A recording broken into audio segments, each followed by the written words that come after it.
going to call this bad boy to order. All right.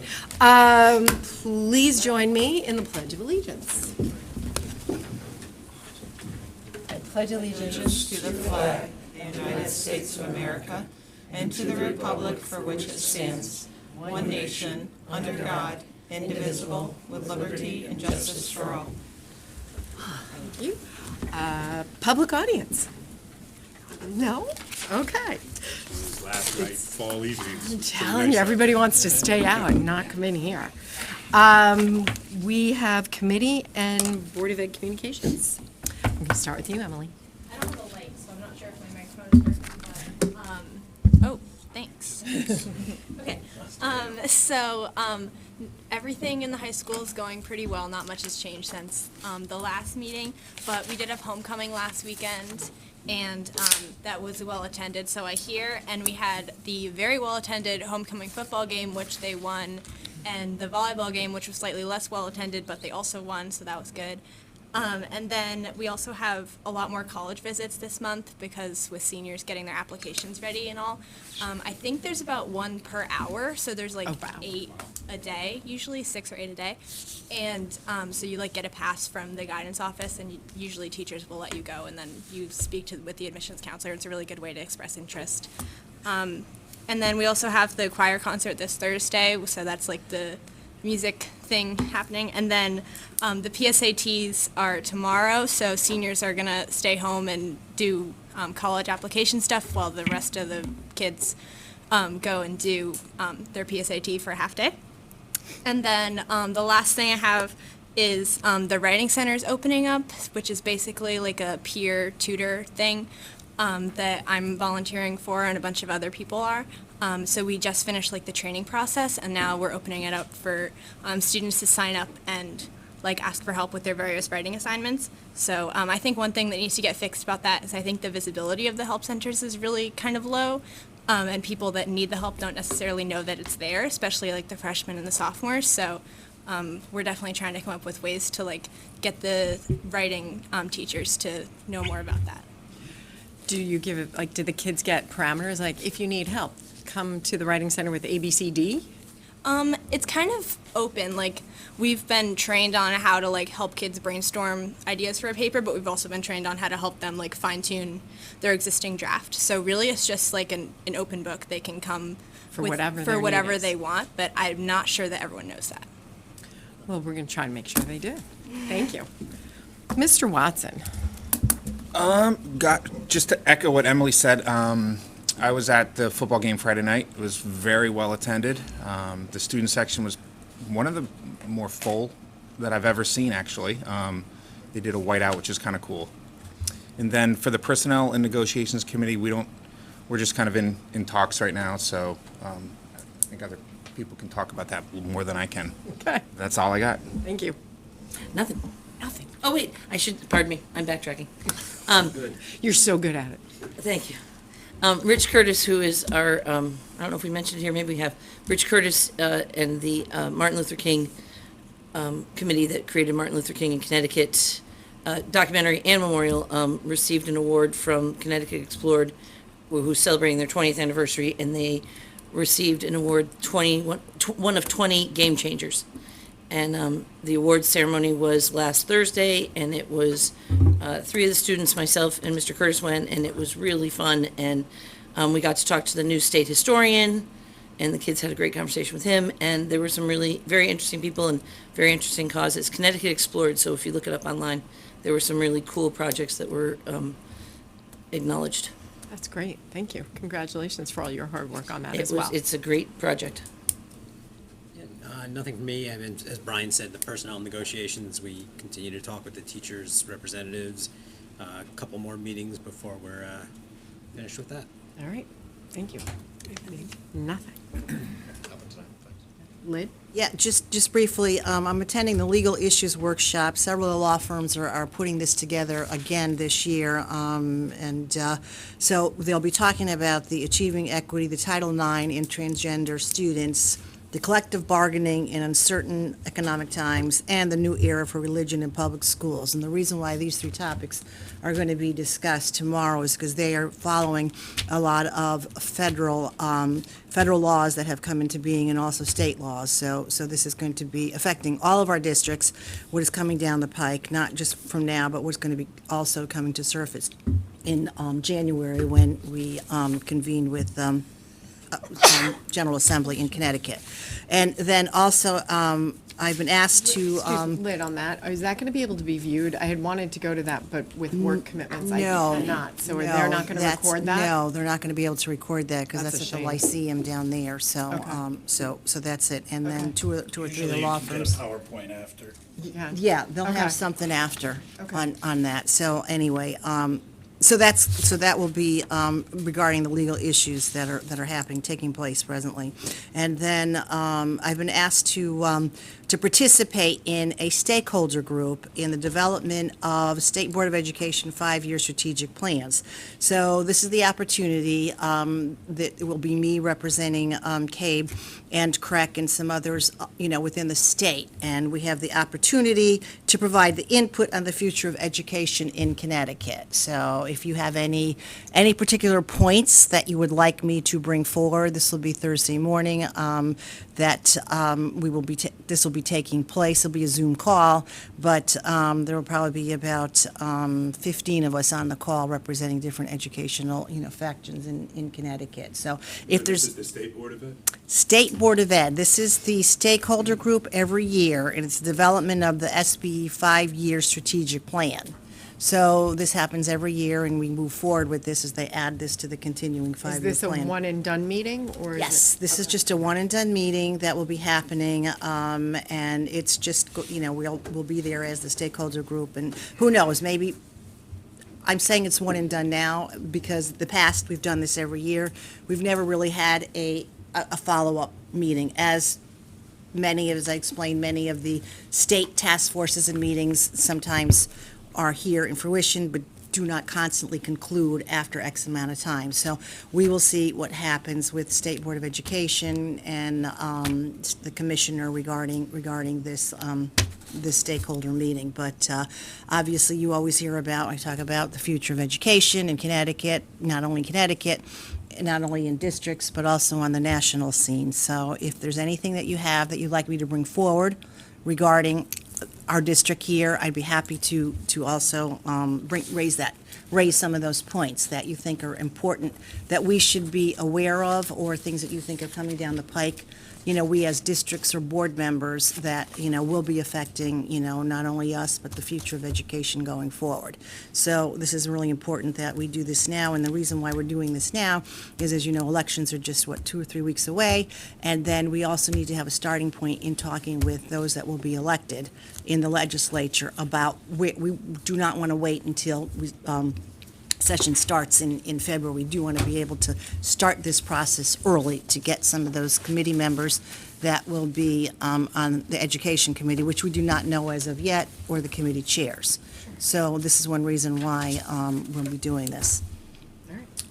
I'll follow up with you. I mean, one thing I think is important to talk about is special education funding, excess cost, and a real kind of push and some strategic goals around that to support districts. So I'll give you some language. It's funny you should even mention that, because we were on another Zoom call regarding that with other board members and around the state, and that was the number one priority that came up for their districts. So that is definitely going to be an issue that we are Okay. going to bring forward to have them talk about, and it's the age-old, special ed and the formula and what have you that's constantly being promoted and brought forward, but we're just hoping that coming from this meeting, the stakeholder meeting, that we have enough information that we can provide the State Board of Education, because there are also new members on the State Board of Education, and since they are the ones that are the conduit to the Education Committee and education chairs, that we will have enough to give them,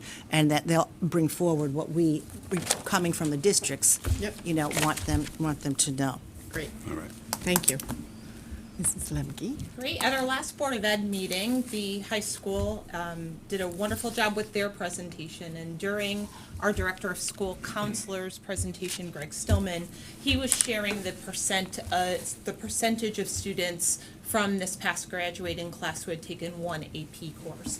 And a question was asked by the board, what does that look like if those numbers are disaggregated by race? So the Director of School Counseling, Mr. Stillman, ran a very extensive historical report that gave us a 10-year look back disaggregated by race. Again, the percentage of students who have taken at least one AP course before they graduate. And I'm very happy to say that with this graduating class, those percentages disaggregated by race are higher than they've ever been. So if you would like some more details with that, I certainly have those, but wanted to circle back to you expediently about that request. So is that inclusive of any inroads we made this year to diversifying further? Absolutely, it does. And Okay. I think that is actualized in this year's graduating class data. So Mr. Stillman and I were talking even today about the importance of continuing those practices so that we continue to see increases in this area. Okay, great, thank you. You're welcome. Mr. Sullivan? Just to keep things alive with the Latimer Lane project, I wanted to let you know that O&G, as our construction manager, extended the deadline for bids by a few days. They wanted to give as many bidders as possible a chance to get in there. So it is now firmly going to close, and bids will be opened 1 week from today on October 18th. We then have a working meeting on the 19th, which would involve Mr. Luzetti, myself, Jason Casey, along with our Tecton folks, Arcadis and O&G, to really start to dig in and prepare what we might need for the boards, depending on where those bids come in. So we're on track, heading for the next big meeting publicly after that would be November 7th with the Public Building Committee.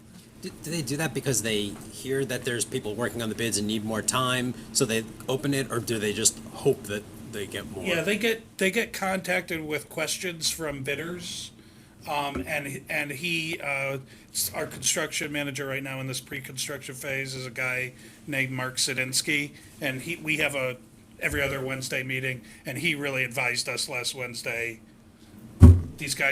There's stuff out there. These guys are working hard, but they need 1 more week to get the bids, and let's get as many as we can in there. So we agreed. It's all on track. It's really just they know all the dates of the meetings, so they can't miss those dates. They're cutting out some work on their own time. It's not pushing out the timeline. Not pushing out the timeline at all. Does it give them less time to verify the bids? It gives, if there are, what they're gonna do, they have certain bid packages that they prioritize. Okay. So they'll hit the big bid packages first, and get as many of those approved for November 7th as they can. If there's things down the line like painting and cleaning and things that are further down the line, they won't scope those projects as deeply in the next few weeks. So they'll have a number for you by that early November timeframe. Okay, So I have one subcommittee that I should report on. sure. We had the first equity meeting of the year, and it was very well attended, and it has great plans, and it's very well organized for the year to meet. And Dr. Batchelor has us starting to do projects and homework, and it's wonderful. I think I'd love Emily to know and to tell her friends, though, we need more students on the board, more student representation. On the and- Equity Council. On the Equity Council at the school. So it's fun, and it's off and running for the next, for the year, so. Terrific, thank you. All right. With that, we are on to recommended actions. So approval of the September 27th, 2022 meeting. Approval of those minutes. Tara? So moved. Can I get a second? I'll second. Any discussion? Any abstentions? All those in favor? Aye. All right, I'll abstain. okay. Approval of SHS graduation date. Yes. So crazy to see that this I time know, of year. right? So as Oh, I of, didn't come to you, that's sorry. quite all right. I didn't turned have around. anything, so we can keep right on, Okay, we can keep right on I'm really sorry chugging. about that. Sarah threw me off. As I always do, so sorry. So effective July 1st, 2019, the legislature gave local boards of education the authority to set the graduation date early. It's a policy we are very much in favor of. It takes a lot of the guesswork and stress out of the end of the year, but you can't do it earlier than the 180th scheduled day. So we are asking for a motion to approve that day, Monday, June 12th, 2023, as graduation day. All right, so, and that is the last scheduled day on the calendar as of Correct. now? Yes, day 180. I so move. Let's go. Good for them. A second? All right, any discussion? All those in favor? Aye. Sorry, it's a Monday, Yeah. but hey, at least you know now. Oh, you got the weekend, now you got Monday. It's like a reverse week. It's fine. It's fine. It's fine. So on our agenda, we have a gift from Ensign Bickford, but I'm going to ask for a motion if we can table this particular gift. There's a little more background information we need to gather before we put it forward. So if I could please get a motion to table this? I'll move to table this. I'll second. All right, any other discussion about it? All those in favor? All right, so that is tabled. We have a gift from Central School PTO. That will come from me. So this is a gift from Central's PTO in the amount of $3,100. And this gift will be used to defray the cost for Camp Jewel for the Central School students who will be attending. So there is a motion there for your consideration. I'll move that the proposed gift of $3,100 to Central School by the Central School PTO or Parent Teachers Organization be approved. Second. Any discussion? Is this Thank you the- to our PTOs. Yeah, does this defray the cost for all families or just, Yes, to bring the overall cost down, Okay. which is very exciting. Yeah. great? This is, I think, the second we've one done. like Yes. this for this, so thank You might you. be seeing a couple more, so we thank our PTOs for their support. Yes, Camp Jewel's a great experience for everybody. So, all those in favor? Aye. All right, motion passes. The physics scholarship. Yes, we have a new scholarship, the David Gawanter Physics Scholarship for your consideration this evening to commemorate the life and achievements of Mr. Gawanter, affectionately known as Mr. G, from what I've been told, who taught for nearly 50 years at the high school. He was at Simsbury High School for 33 years until his retirement in 2003. So in the exhibit, you see some of the many contributions of Mr. Gawanter. This is a scholarship that is slated to be given this year, in its inaugural year, to a senior of the class of 2023. It's a $500 scholarship to be awarded. The criteria includes a student who successfully completed a physics course, because that was near and dear to Mr. Gawanter, a student who is attending a 4-year college or university, specifically in the sciences, and even better if in physics, but not a full requirement, a student who exhibits great leadership skills and has some financial needs. So there is a motion for your consideration at the end of the exhibit. Can I get a motion on that, please?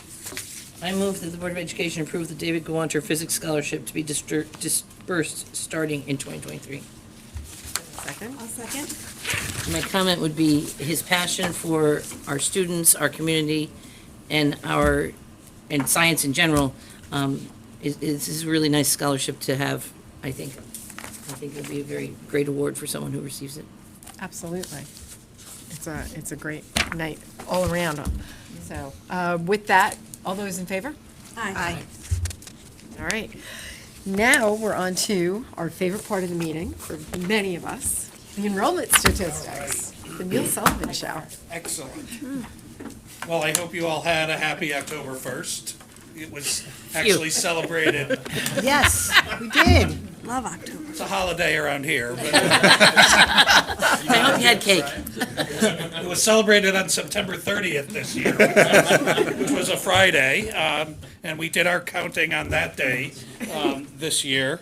Obviously, it's an important marker in terms of our year-to-year look at the school district. I always make a comment that this is the first meeting where we start budget season, because this is going to drive kind of where we go as we start to look, certainly from a personnel lens, at where our trends are going at elementary, middle, and high school. And I would certainly publicly want to mention my partner in this work, who we celebrate October 1st with, our enrollment and transportation coordinator, Laura Shellman, who is the master of all our enrollment work. And I also point out often that she is really the first person that a new family encounters in the school district. Like, you need to enroll your child in the school district, and so the first person you get is Laura Shellman. So the impression that she makes with her helpfulness and her expertise are much appreciated by many families as they start a journey with us. So with that said, here we go with our enrollment report. And this is, I think, will be pretty quick tonight. There aren't massive trends in what we're seeing. It's more of a stable year. But those of you who will recognize that these are things we've been talking about for a while. So on the bottom left there is your key number to pay attention to this year. 4,064 became our final count. So on this first table, you're looking at October 1st of this year, 2022, to October 1st of last year. And you can see that our increase, as we expected, was at the elementary level, 92 more elementary students added, as opposed to the fewer students, just a little bit fewer. We actually, that number is interesting, at Henry James of -16. But with larger graduating classes going out, the -41 at the high school gets us to the overall increase of 35. This notion of elementary increasing over the last few years, high school decreasing, is exactly where we've been and what we expected. So looking at just the elementaries and how that 2176 breaks down, where did those additional students end up? You can see that it was fairly well distributed between the 5 schools. I would actually point out this year's winner is Tooten Hills. The real estate market in West Simsbury must have been good, because 30 new students for that school would be a little bit, 30 more students from a year ago would be a little bit of a surprise. They went up a teacher because they actually had a small 6th grade leaving, and we ended up with 3 kindergartens there. And in addition to that, we added 2 more teachers across the district, which we'll get to in a moment here. When you look at now, instead of looking at this year to last year, we're looking at what 4,064 this year was against the projected number that we get from NESDEC. And you can see that this is pretty amazing. If you look at the bottom of the chart, the actual number of 4,064, they projected 4,056. So they're within 8. You want to divide that out and do the math. It's a 99.8% accuracy, which is remarkable.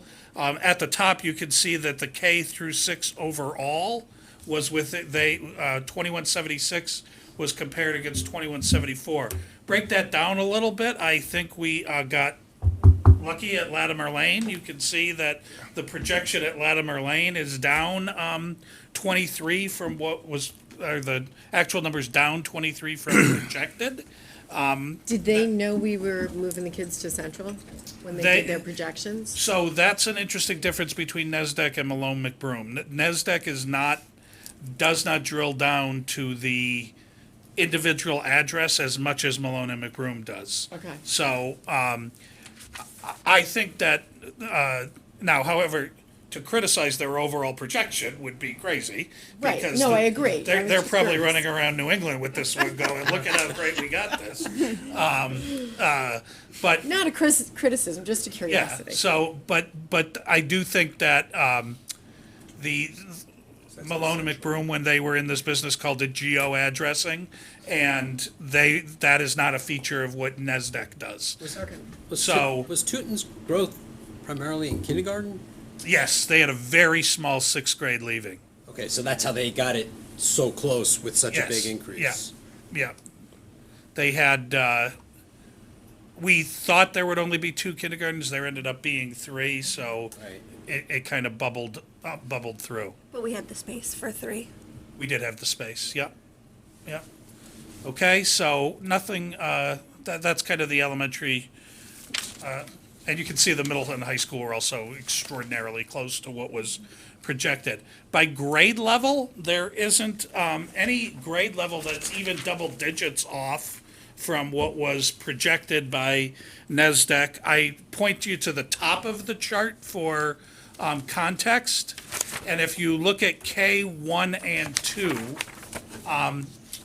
this is, we're going to refer, I'm going to use this term affectionately, but grade 2 is going to be the COVID class, okay? That's fall of 2020. You're a kindergartner entering school, and as we know, families may have chosen to hold back. So the thing we were waiting to see for this year is, does that small cohort that came in 2020, and then we had a large cohort that came in 2021, where was it going to fall? And it did go back down. So they got their projection pretty accurately on this one.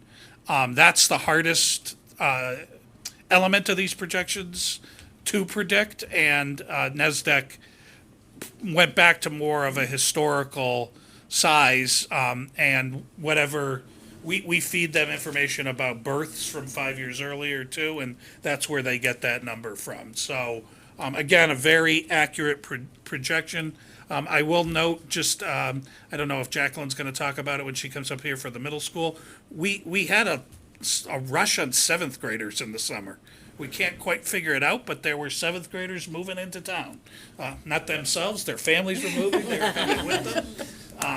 And that number got a little higher than we expected. So this one is just to sort of see how the projections have done over time. So the last 2 years have been very accurate. The COVID in 2021, at that time we were using Malone and McBroom, that would be, all demographers would have been talking about the COVID crisis at that point and looking at why numbers were depressed in terms of when we were 65 lower than projected at that point. But you can see historically we've had very good results, and I would say right now we're doing very well compared to some of the previous years. So this chart's probably most interesting to me. I admit that, but this is where just in the last 5 years where we've been. You can see we did dip down in the middle there in 2020, not surprisingly with where we were in the pandemic, but right now we're in a period with the elementary increasing and the high school decreasing, that it's overall K-12 pretty stable, and up only 46 students at the district level. When I show you this a different way at the elementary level, you can see that we're clearly turning a curve here. So if I point you to where we are now at the bottom, 2176, that compares exactly a decade ago. If you look at 2012-13, we were at almost exactly that number, 2188. So what the last decade has been at the elementary level has been this sort of couple of year fall by 200 students and then rebuilt by 200 students. So that curve is representing a 200 student rise fall and then rise at the at the second half of the graph there. How high will the rise go again? Well, if NASDAQ is accurate, from what they put out there last year, in 5 years, we could be at the, closer to the 2,400 mark, which would be more like we were in 2009-10. And in a 10-year period, they're projecting as high as 2,600. So we'll see where it goes. Obviously, projections are more accurate the closer you are to them as opposed to 10 years out. But they would actually somewhat that slope is going to continue. And Neil, as you said, it's kind of the first indicator of budget, right? And those that have been on the board know during that enrollment dip, the way we maintained such small budget increases was offsetting Teachers. Yeah. teachers absorbing FTE, right? So Yeah. that obviously gets much more challenging to do when the numbers are going the other way. Just the reality of it. It's interesting because I didn't, in some of these meetings, they said they didn't think we'd bounce all the way back up, Yeah. but it's looking kind of like we're just gonna head straight back up again. Right, with potentially a little longer than the timeline down, but it's still, that's where they're seeing it come, for the future. So just, we also always point out that there are pre-K numbers that are counted. We were at 88 on October 1st. That number, as Sue always reminds me, will grow over the course of the year. We typically end up at around 100 by the time the spring comes. The first time in a long, long time, the largest cohorts in the school district are not high school grades. They're third grade this year and eighth grade at 334 and 332. And the smallest are that second grade and K. And there's also the smaller eighth grade cohort working its way into high school as well. That has one we've been watching over time.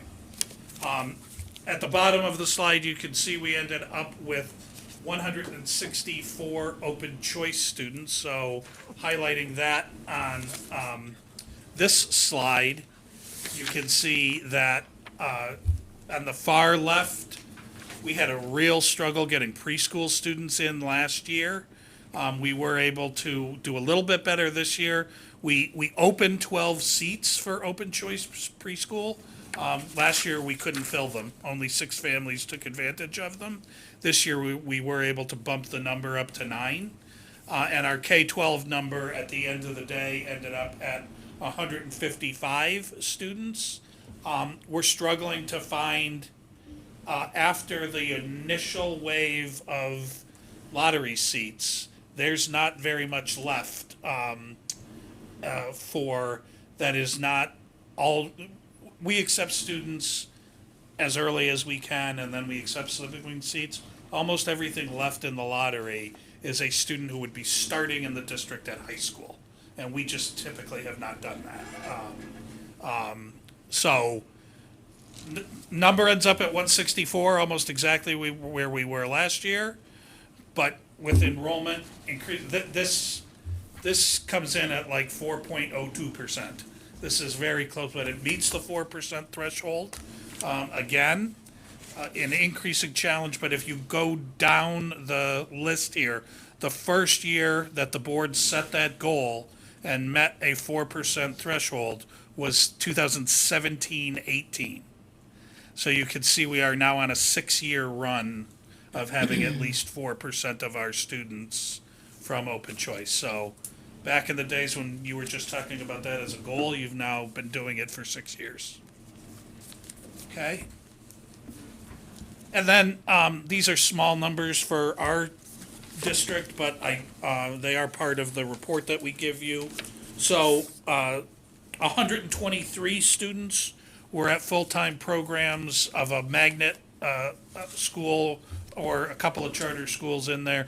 77 of those 123, or over 60%, are K or pre-K students who very well may be coming back to us after they're done with that experience. The big players in That world are Wintonberry and Bloomfield, the Anna Grace School for the Arts that's right at the bottom of the mountain there off Route 44, and then the Reggio in Avon, Reggio Magnet School in Avon. So those are really the big players of that number for magnet schools.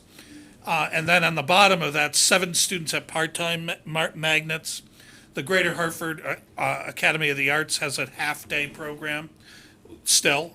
They were going to disband that, but they still have it. And also our seats at the Farmington Valley Diagnostic Center are counted in those 7 students. So these are not obviously remarkably significant numbers, but we do report them out.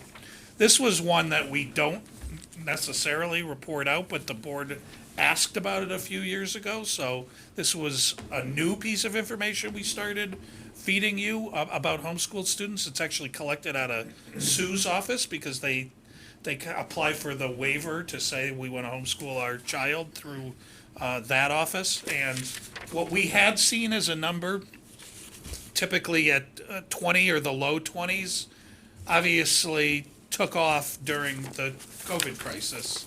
It doubled, more than doubled, to 46 students. And at that time, 28 of those students were new to homeschooling. It dropped a little bit last year, but we still saw a lot of new students into homeschooling. And now you can see we're sort of heading back to normal right now with a lower 33. It's still not back to where it was, but very few new students who decided to homeschool this year. Do you know how many of those are the same family?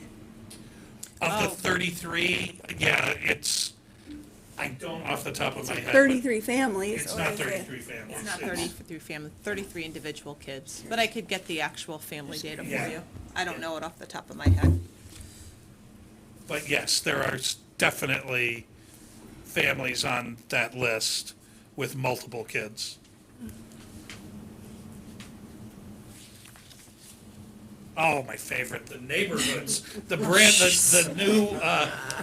new construction over the past decade. Can't call this new anymore. Some of these complexes are getting 10 or 12 years old, right?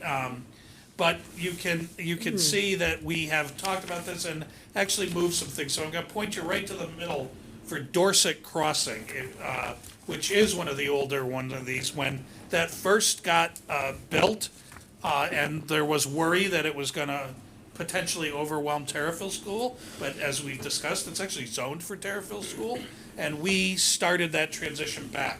So I spoke to the management at Dorset Crossing last winter and spring and said, we're going to start making this transition so that this complex at the elementary level attends Terriffill School.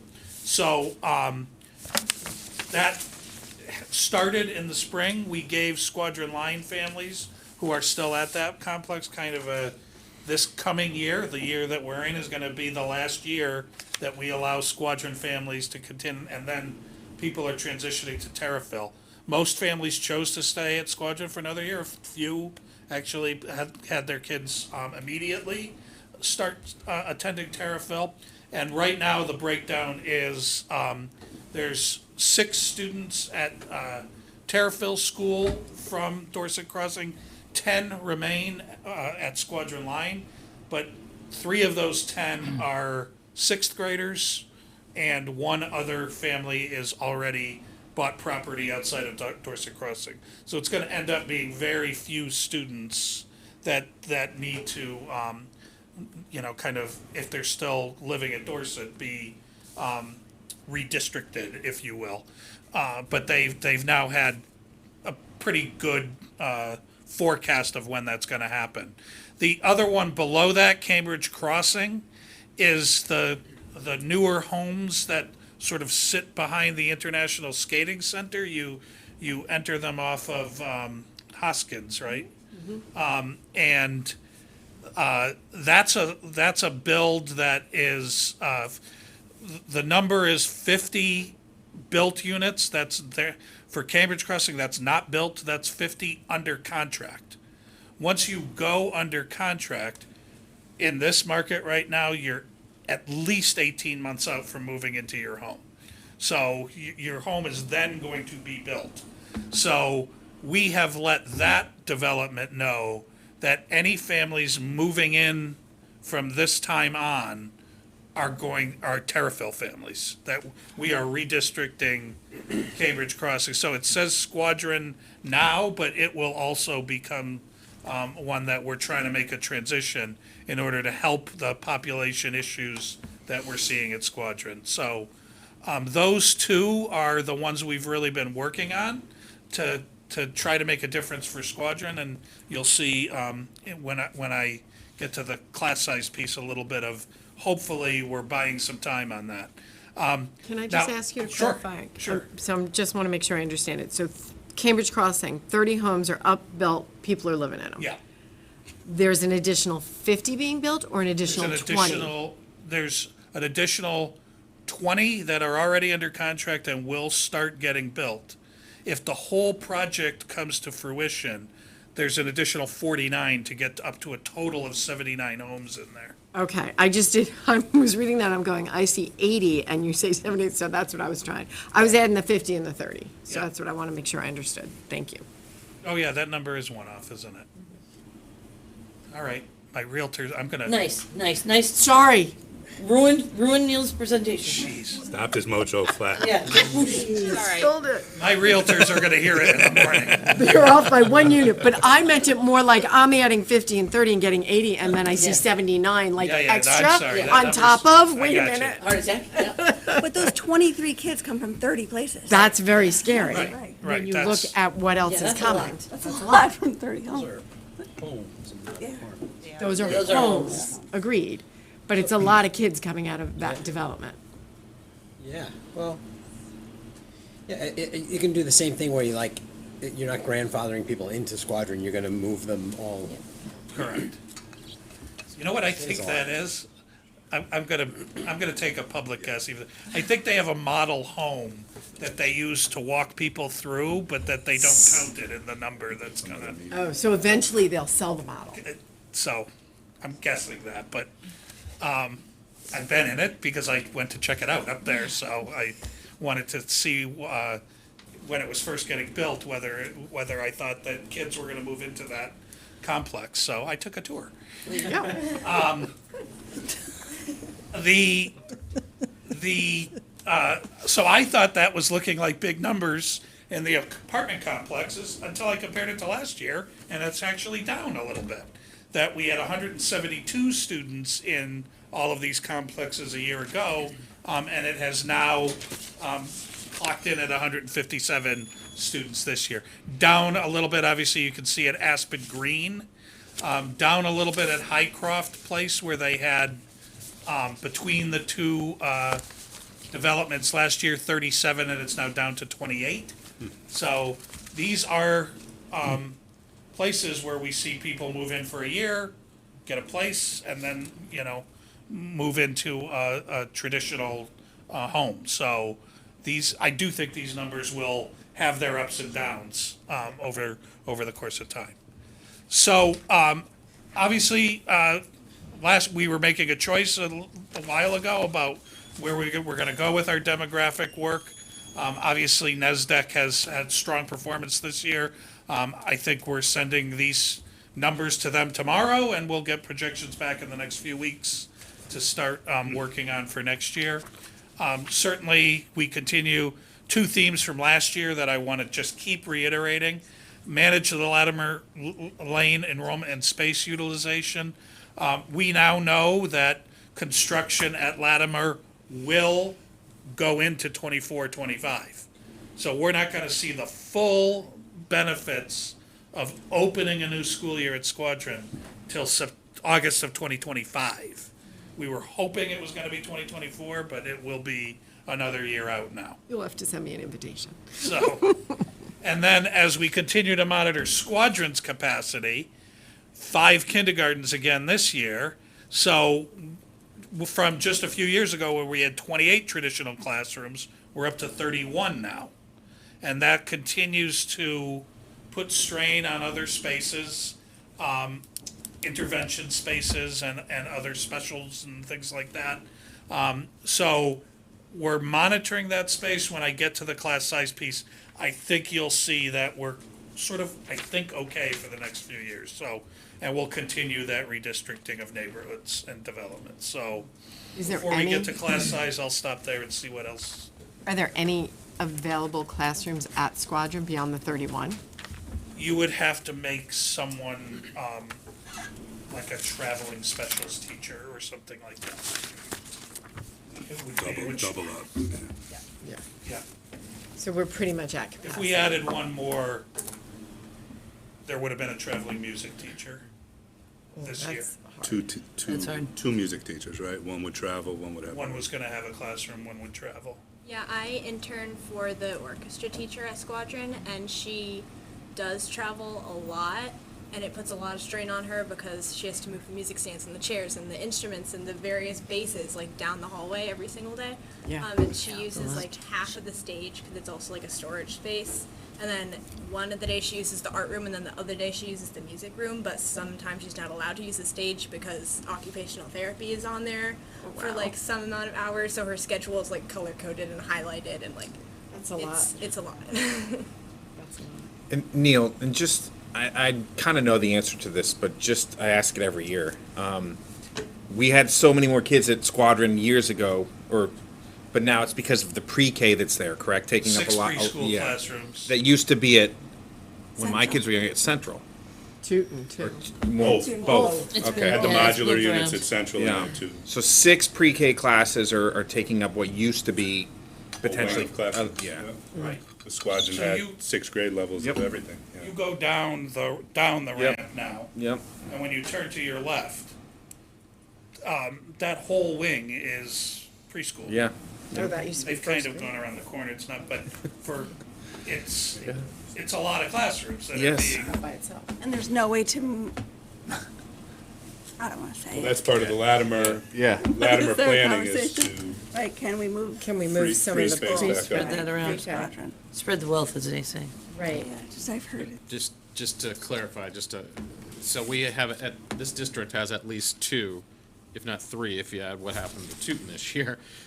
We certainly have 2 elementary schools that have significant capacity issues. And there's probably a third, if not a fourth, Well- right behind it because of if you look at the Yeah. enrollment numbers. well, Terriffill has, essentially 14 classrooms. And they, for a while, haven't been over 2 grade levels. But my former Terriffill principal that I see sitting out there, if you added a third of any grade, you'd be challenged as to where you're putting that. We've never had that, I don't And- think. So the biggest that Would you enrollment have ever was traveling specials? very close to 300. Again, Yeah. would It's we not be a looking three-grade at, level. yeah, it's not school. built for that. Tooten is more stressed than it was a year ago, because it now has 21 classrooms, and it's been operating for the past 6 or 7 years at 18 classrooms. So they've gone quickly from 18 to 21, and Central School's at 21. So, you have, you now have, shall I proceed to the? I was Yeah, gonna 'cause say, I- in the it's enrollment, important will to look you at the wrap class it sizes. with, Yeah, yeah, yeah. as There you you go go. through the enrollment, will you, in can you preschool. tell us It's in preschool. how much available classrooms? Yeah, it's Or not so left. much available That's the projected. classrooms, Right. as what I think you'll see now is because we've opened classrooms, there's available space within the classrooms. They have small So class if I sizes. go to, Yeah. Okay, yeah. if Class I, size. if I go to We'll all the, shut up and you. class Next size- step, next step. We're going there next. Okay, before you go on to that, are we done with the building of the apartments and condos in town, or is there anything on the horizon? oh no, there's other things on the horizon.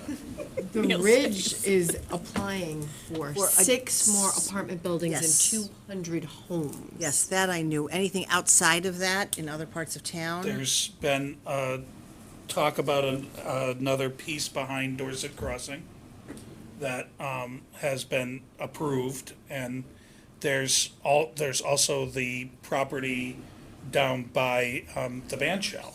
Yeah. That's Oh, right. the So that's been, Taco so property. that's been delayed due to the market, though. So 66 you're seeing a units. slow in the new construction due to the escalated costs.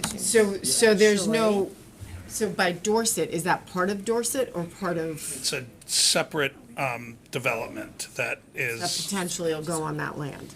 and it's like an 80-unit type thing.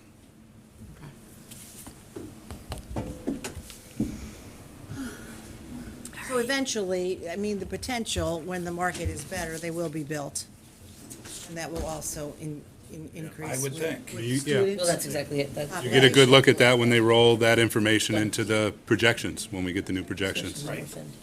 But I raised that just to say, I asked the question, not to give you a hard time. No, I no, asked no, the no. question because, Yeah. to stress the importance of the projects that we're talking about, starting with Latimer, and we're gonna have to, I'm sorry, we're gonna have to start talking about Squadron extremely soon. Right. So, and this is a lot of the reason why.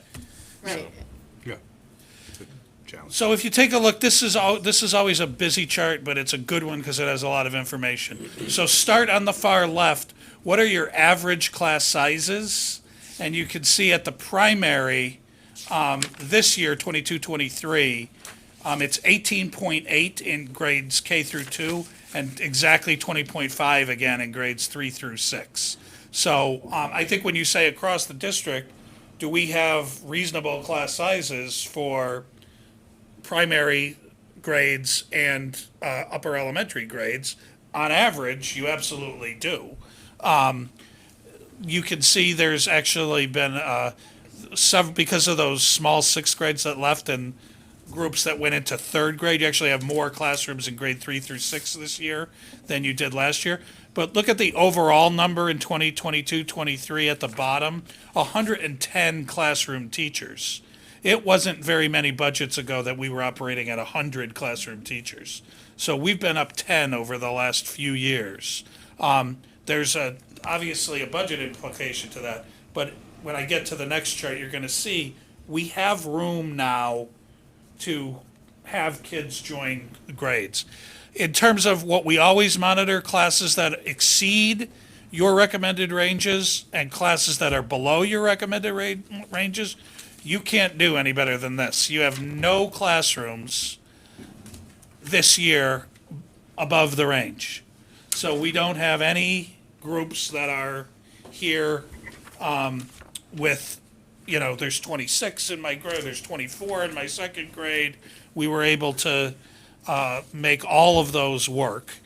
Some are, one in particular is close, you'll see it on there. And then only 4 of the 110 are below the range. So it's pretty efficient looking when you go to this one. So this is the one that I think you have traditionally kind of seen and absorbed. And you can see when we look at Squadron, the one that was most stressed is the 6th grade cohort that will be leaving that school. And then when you look back from there and, pick a grade, I'll take the 5th grade. You have 21, 22, 23, 23. That's 89 students. There's no way 11 more students are going to move in there next year and put any stress on that grade. And if you look at that, going back at each school, we're at a point where there's room for people to move in. And I worry about Squadron, and it's why we're doing some tweaks with that neighborhood, with the new complexes, but I think those are good long-term strategies. We will not, we should be okay for the next several years with where those cohorts are now. And then if you look at the schools that have gone, by going to 21 at Tooten, for instance, 3 in every one of your 7 grades, there's plenty of space in those classrooms for new people who move in. At Central School, same thing, 21 across the grades now, but plenty of room to absorb more students. You kind of hit a critical mass, and then so the space considerations at that school are not as dire, and hopefully, I think we got very lucky with 60 in kindergarten at Latimer. That is a little bit of a lower number, and it helps that if that number had come in this year at 68 or 70 and we had 4 kindergartens, it would have been much more stressful down there. So, The numbers that we're looking at on this chart, yeah, but as it pertains to Squadron, because I'm looking at first grade where they're all at 21 and 22. yeah. So it doesn't take a lot to put them all at class size, at the top end of their range. For second grade, Right, for second grade. That's sort of that's what I'm looking at. Are those numbers inclusive of the Cambridge Crossing kids who will be moving to Terriffill next year? it would be Dorset Crossing kids who would be there. Oh, Cambridge Crossing kids aren't moving. Yeah, Right, not if you're sorry. already there. Gotcha. There's, There's 3 first graders. Oh, they're already at These are Terriffill. your Yeah. current fannies in the seats now. Yep, okay. Gotcha. Thank you. What is the number for K through 2? up to 22. Squadron's right there. Yep. Right, any other questions on this one? Was it information? How many classrooms were there at Squadron like 10 years ago? 6? Yes. Yeah. In each, yep, Yep. over 900. Right, and now what you're looking at Squadron is the fact that K, 1, and 3 have all moved to 5 classes in each grade. So, my hope was that there were only going to be 4 kindergartens this year. We didn't get there. Nope. Couldn't have- Nowhere near. Yeah, couldn't have possibly have done Nowhere. 4 kindergartens. We made that was a pretty early call in the summer. So, all right, I can't have all the fun, so I'm gonna invite Jacqueline and Ken forward. That's good. I didn't know this was a holiday. Yeah, well, No idea. So at Henry James, overall, we were really pleased with our enrollment numbers and our class size numbers. I think Neil stole my thunder because I was gonna highlight that we had 20 new 7th graders and we only had 3 students leave out of that class. So what we thought was gonna be a really small class ended up ballooning up, and they all came at the end of the summer. Our counselors couldn't, test kids fast enough and get them in to classes. So, and then our 8th grade, we had 9 students, but we had 11 students leave. So they balanced out as far as size-wise, but that increase in the 7th grade definitely impacted our class sizes. We planned for a smaller 7th grade cohort, so we decreased the team for 7th grade from 2.8 to 2.6. And then we increased our 8th grade because it was increasing in size from last year's cohort from 2.8 teams to 3 full teams. So when we started receiving all those 7th graders, we had already planned for a 2.6 teaming model. So some of our classes, those core classes that are over-enrolled, are really attributed to those kids coming in and where do we place them, because it was too late in the summer to change teaming models. And those 7th graders, it is still a smaller cohort, so the under-enrolled classes are affected by that, particularly in world language, because we have fewer kids going across the 4 different disciplines. So we expect as the cohorts increase in size again, our enrollment in our world language will go up. But the 2.6 team is working really well. It's our supervisor team. It's nice for the 8th grade teachers not to have to, or one team of 8th grade teachers not to have to teach a 7th grade section as well. But, we're going to have to look at the teaming next year as we get a larger 7th grade just coming in. asking, Yeah, have so to flip it back? it's a flip back and forth, but it'll give us a chance to kind of look at the compositions of the teams and who's teaching what. So I think it's going to be an exciting change for us. And then one thing that we really wanted to highlight that's not in this enrollment is our connections classes. So that class meets twice a week on the block days, and we really have taken the time to make those small and intimate sections. So I put in the report that on average, they're anywhere from 11 to 13 kids in a connections class, and it's really a great time to get to know teachers and get to know a small group of kids and do that SEL work. So it's been really great because in previous years, our UA teachers, our art, family, consumer science, tech ed, they didn't all have connections, and now they're part of a team. So while they're not teamed for their classes, they're part of the team, so they take part in our team assemblies that meet once a trimester, the team activities, so it really gets them belonging to the whole school, and it's been great for the kids to see the teachers in that capacity and working with the teams. So that's been an exciting change for us that we've been working on over the past 2 years. Any questions for Jacqueline on this slide or her comments? Take us home, Mr. Para. Okay, well, I think this is my fifth or sixth, I'm not sure, schedule that I've presented to you, and I'm going to now use the phrase, I think, BC, which is going to be before capstone. And we're going to go AC, which is after capstone, because it's a whole different kind of schedule, I think, in some ways, with the capstone. So things went well for us, but obviously the number that jumps out is the increase in number of classes below. And definitely capstone has played a role in it. It's not the single qualifier that answers all the questions. Having a smaller senior class, as I look at that, because a lot of our numbers are our AP, our ECE courses, which are more senior level courses, fall into that category. When I've gone through and looked at everything, and if you eliminate, I know I've talked to a lot of people here, and I use my language here, singletons, the only one course, only one section of a course runs, we call that a singleton, and you eliminate, I say the term doubletons, and that's like a course that if 33 kids sign up, we have to run 2 sections, you're gonna get 2 classes that are gonna fall below because of the way that works out.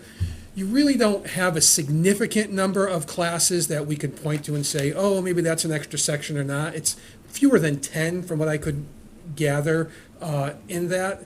So when I looked at those courses, many of them, not all of them, but have to do with their introductory courses in which maybe in the past we might not have run them, but because it's an introductory that goes onto a capstone path, an engineer, or more an aeronautical, aerospace courses or things along those lines, we tended to run those because those could be kids that end up on that's their capstone path.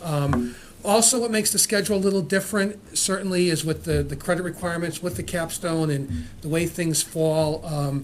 We're starting to see that kids are taking kind of courses that I'm going to say they have to take, more so than kind of being able to say, hey, I'm going to take public speaking or film. It doesn't quite fit into kids' schedules as much anymore. So we're going to be looking at that in those course offerings. So it's You have a little bit bigger cohort coming in, too. we have a bigger cohort coming in, right? Interesting, too. And then, again, I've done it, as I said, 5 or Review 6 during the years, budget. and you can't say this is a pattern. Obviously, it's 1 year. I don't think it's going to be a pattern, but we're looking at it. I think it's more of an anomaly. What's this 14 coming from? That's the number that exceed. No, I Oh, see where- that, but I'm not getting the total. Oh, where's the 6 come from, right? Is it, I assume it's visual arts, but That would exceed,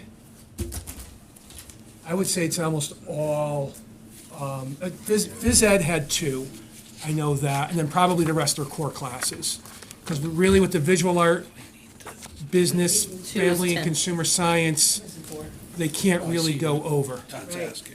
Yeah. I don't know it's how in the that yellow. translates. I don't know if I have it right in front of me, but You do. The exceeding? 3, 4. If I'm looking, on page 20 of my report, it says 6 PE classes exceed the range. 6 PE, yep, it is PE, right, 6 PE. Translated, okay. And that, so think of that, Yeah. in terms of the 6 PE, we knew the numbers were gonna be close, but it's always kind of a crapshoot in terms of how many kids take the summer course. She found it before me. We had that, so. Susan found it before me. I'm sorry. Right. I'm screwing up your mojo tonight, Mr. Sullivan. Yeah, really, she's really. I'm gonna just be quiet Can over I ask you here. what the I'm difference? scrambling We're over looking at the here. 108 classes. How many? I was What, already looking. what is the size range of those classes? Like you're saying they're under, they're below, but like I mean, is it 3 people in the class or is it? No, I mean, you 20. have a very rare exception where you have a small number like that, but that's extraordinarily So rare. what is the average But it's size like- for the 108?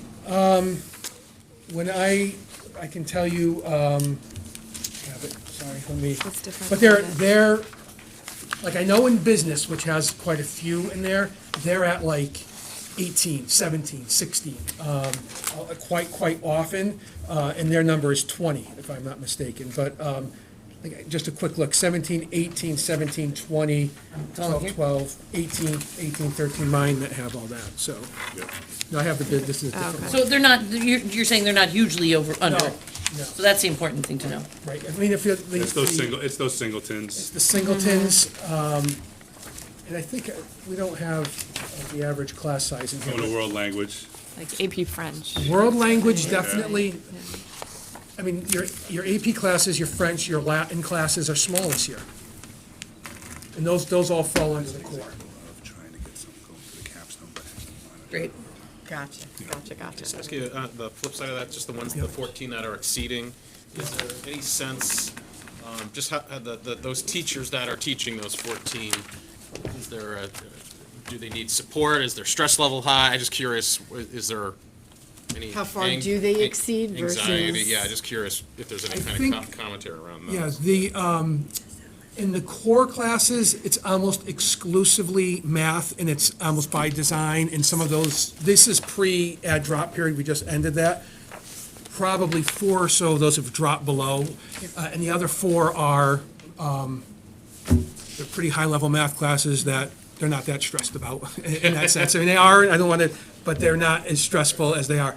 PE definitely has some stress on them, but fortunately, it's like 3 teachers or 2 teachers sharing a gym at the same time, so they have some supports in that as well.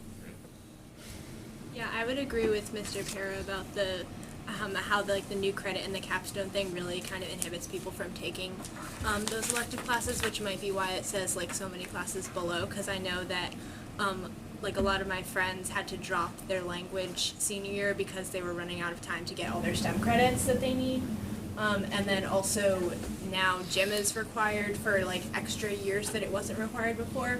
So the people that are in gym, which is over-enrolled, are probably not able to take another elective class that they would have rather taken, which are under-enrolled. And like as I came in as a freshman, I was like, this is so cool, like I'm gonna take architecture and like, but then as I started to map out like how it was gonna look, I started to realize that like I kind of had to prioritize and I couldn't really like explore as much as I thought I could because of the new credit requirements, so that Great. might explain some of that. Right. Seen it. I hate to hear that. I know, it makes me sad. When we look at numbers in the summer, a lot of times we think if the business numbers are small, I don't even worry about it, they're gonna be filled. But like the numbers pretty much stayed where they were, this is the first time it's happened, so we're learning the new schedule. And maybe if kids start working towards their capstone earlier, Yeah. because this is Strands mostly will seniors fill this out, year, and so the maybe. juniors, they can start working it into their junior and senior years. Let me kick it to Sue, who's been working with the high school administration on looking at flexibilities with the grid, with the requirements. So when we initially were hitting that 25 credit threshold, we had designated certain musts, right, that had to be a part of that 25. Now that have been living with that credit adjustment for a couple of years, we are also collaborating with other districts to see how they framed out their non-negotiable credits. And I would not be surprised if the policy committee had some revisions in the very near future that demonstrated we're looking to be more flexible in that credit attainment. I think that would be important because these, all the courses are important and everyone should be able to learn who they are. If we're doing the vision of the graduate, it can't all be core classes and capstone. Right. It's not, that does not go towards our All those great electives that we offer, we want experience. to be able to Able to do utilize it. Kids that. have experiences, multiple experiences. Emily, that's a great testimony. I just wrote Yes, that thank you very down much for for your- my stakeholder meeting on Thursday, what you just said, because if that's coming from you as a senior student in this district, that is just amplified by students all over the state. So it's not just, coming from here, but I just wrote your comments down to bring that forward of that, because that's something that they need to hear. But you guys did have that added gym and the capstone, that's a lot. which was, Right, so over the years, we've spent quite a bit of time during budget process talking about the learning clusters, the electives, why in our rationale some of these classes are small. We have to make sure to the best we can. And why we have that more these- teachers. Yeah, these policies jive with Right. what we support and what the vision is, right? The spirit of why this was brought forward, and now that we're living in it, how do we need to make adjustments accordingly so that we an have the important most flexibility conversation. as we can for students? Yeah, and as Mr. Farah said, like, it's possible that this is just a one-year thing, because, like, as the senior class, like, the first class that has all these new requirements, probably some of us didn't entirely plan ahead, and, like, we didn't really know what to do with ourselves sophomore year, like, should we be taking all these STEM credits? Like, no one really told us how it's gonna work, because no one really knew. So when we came in senior year, we were like, oh, we need like 2 full STEM credits, how are we gonna do that? And it would, probably is gonna be better next year and the years after that, when people kind of are thinking about it ahead of time. It's always hard to be the first one. And throw COVID in there, too. Oh, yeah, don't forget that. That'll do it. Thanks for that. Thank you for coming out. Thank you Thank you both. very much. All right. That's true. Less study Wow, halls and stuff we too. cruised right through both of those. That was well done, Mr. Sullivan. Thank you, Mr. Sullivan. Sorry. I'll be back Thank you, next all of year. you. Appreciate it. With that, we're at our second public audience. Same time. Same thing. October. All right.